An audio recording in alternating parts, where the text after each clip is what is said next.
Radhe Radhe friends.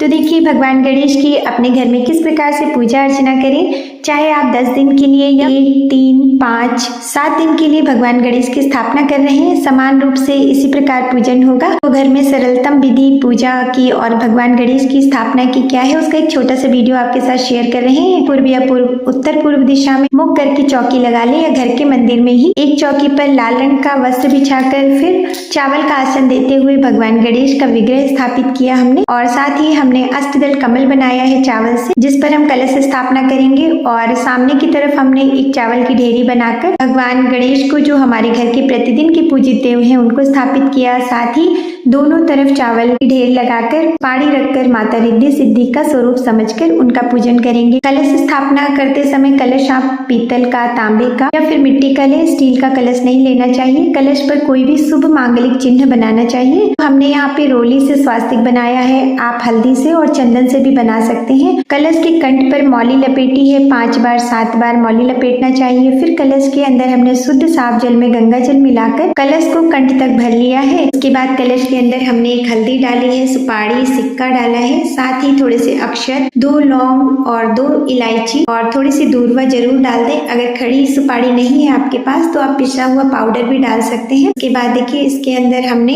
5 आम के पल्लव लगाए हैं। पल्लव को धोकर पोंछकर उनके ऊपर सबसे पहले कुमकुम से, फिर ऊपर से चंदन से टीका करके अब हम कलश पर इसको लगाएंगे।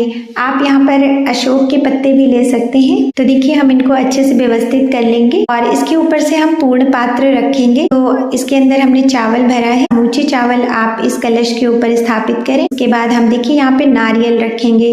तो नारियल पानी वाला होना चाहिए और पहले से देख लें कि उसमें पानी है। उसके बाद इस नारियल के ऊपर भी हम 5 बार 7 बार इस तरह से देखिए कलावा लपेट लेंगे रोली से, और फिर चंदन से नारियल को टीका किया है। नारियल रखते समय इस बात का ध्यान रखें कि जो भी साधक है नारियल का मुख उसकी तरफ ही होना चाहिए, कभी भी नीचे की तरफ नहीं होना चाहिए। जो हमारी पूजा का पूर्ण फल है वो इस तरह से ही हमको प्राप्त होता है। और देखिए बहुत सारे लोग इसका मुख ऊपर भी रखते हैं, तो आपकी जैसी इच्छा, वैसे सबसे सही यही है कि नारियल का मुख सामने होना चाहिए। उसके बाद में हमने यहाँ पर दूर्वा से सभी पर स्नान के भाव से जल का छींटा दिया है। फिर हम अपना दीप प्रज्वलित करेंगे। दीपक हमारी पूजा का साक्षी होता है, तो कोई भी पूजा शुरू करने से पहले दीपक प्रज्वलित करना बहुत जरूरी होता है। अब हमने भगवान गणेश को हल्दी, रोली और कुमकुम से टीका किया है। इसी तरह से हमने माता रिद्धि सिद्धि को भी रोली से टीका किया है। अपने दीपक पर भी टीका कर रहे हैं। इसके बाद हम धूप जला लेंगे। भगवान गणेश को हमने वस्त्र समर्पित किया है, आप कलावा समर्पित कर सकते हैं। इस तरह से देखिए माता रिद्धि सिद्धि के लिए भी हमने कलावे को मोड़कर इस तरह से वस्त्र स्वरूप समर्पित कर दिया है। भगवान गणेश को जनेऊ समर्पित करेंगे। तो देखिए इस तरह से हमारे पास जनेऊ है। जनेऊ कभी भी कोरा नहीं समर्पित करना चाहिए, हल्दी से या फिर अष्टगंध से 5 जगह 7 जगह इसमें लगा ले। और उसके बाद भगवान गणेश को इस तरह से हमने समर्पित किया। और ये हमारे जो घर के प्रतिदिन के गणेश जी हैं, इनके लिए हमने कच्चे सूत को 7 बार लपेट कर फिर उसमें इस तरह से हल्दी लगाकर गणेश भगवान को जनेऊ के स्वरूप में इसको समर्पित किया है। देखिए भगवान गणेश को जब भी जनेऊ समर्पित करें कभी कोरा नहीं करना चाहिए। और भगवान गणेश को लाल फूल समर्पित करनी चाहिए। पूजा में अगर गुड़हल का फूल आपको मिल जाए तो सबसे अच्छा है, नहीं तो लाल गुलाब समर्पित कर सकते हैं। हमने यहाँ पे पीला फूल कलश पर चढ़ाया है। इस तरह से आज दूर्वा जरूर भगवान गणेश को समर्पित करें। आप 5, 7, 11, 21 जितनी चाहे दूर्वा ले लें और उनको मौली से बांधकर भी समर्पित कर सकते हैं। उसके बाद में हम पूजा में जितने दिनों का व्रत कर रहे हैं या फिर जितने दिनों की स्थापना करना चाहते हैं उसका संकल्प लेंगे। भगवान से अपनी इस पूजा को पूर्ण करने का आशीर्वाद मांगेंगे। और अब हम भगवान गणेश को इत्र सेवा देंगे। तो देखिए सभी को हमने फूलों पे लगाकर इत्र लगा दिया है। अब हम भोग प्रसाद समर्पित कर रहे हैं। तो गणेश चतुर्थी में नारियल को आधा काट कर उसके अंदर गुड़ रखकर भगवान गणेश को समर्पित किया जाता है। और ये भोग पूरे समय के लिए, जितने दिनों के लिए आपने ये अपनी चौकी की स्थापना की है उतने दिनों तक ये चौकी के पास ही रखा रहता है। बाकी का भोग आप लगाने के 15 मिनट बाद उठा सकते हैं। अब भगवान गणेश को यहाँ मोदक है, मिठाइयाँ हैं, लड्डू है, पंचमेवा है और उनका प्रिय फल केला है।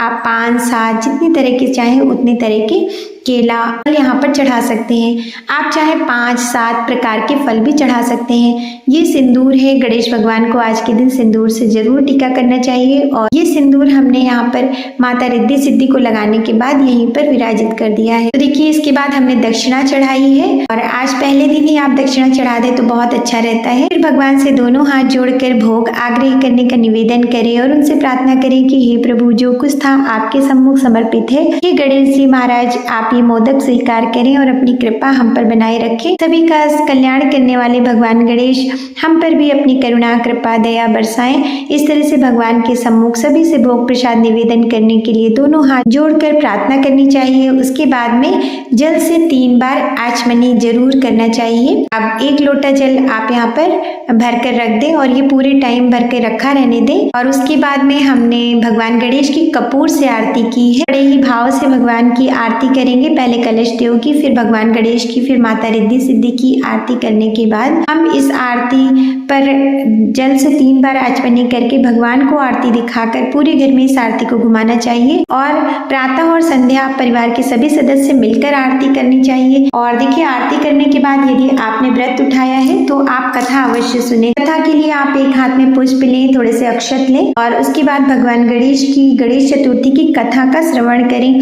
आप पढ़ भी सकते हैं। उसके बाद जब कथा संपूर्ण हो जाए तो ये अक्षत और पुष्प भगवान गणेश को समर्पित करें और फिर उनको प्रणाम करें। और उसके बाद में अपने हाथ में पुष्प और अक्षत लेकर भगवान गणेश के सम्मुख अपनी पूजा में रही किसी भी कमी के लिए क्षमा मांगे और जाने अनजाने जो भी गलती हुई हो और भगवान गणेश से अपनी पूजा को पूर्ण करने के लिए और जितने दिन का आपने संकल्प रखा है निर्विघ्न दिनों के लिए आपकी पूजा पूर्ण रहे, ऐसी कामना करते हुए उनसे प्रार्थना करनी चाहिए, क्षमा याचना करनी चाहिए। फिर भगवान के सम्मुख वो पुष्प चढ़ाने के बाद में आप चौकी को प्रणाम करें। 15 मिनट भोग प्रसाद को यहीं रखा रहने दें। इसमें से सारा भोग प्रसाद उठा ले, केवल वो नारियल और गुड़ वाला प्रसाद वहीं रखा रहने दें। उसके बाद आप संध्या समय ये सारे पुष्प हटाकर दूसरे ताजे पुष्प चढ़ाएं और फिर भगवान को दूसरा भोग प्रसाद निवेदन करें। आप चाहें तो 4 प्रहर का भोग भी भगवान को लगा सकते हैं। अपने घर का सात्विक भोजन भी भगवान गणेश को आग्रह कर सकते हैं। उसके बाद इसी तरह से प्रतिदिन जितने दिनों का आपने संकल्प लिया है सुबह और संध्या पूजन करनी है। भगवान के पास बासी फूल ना छोड़े,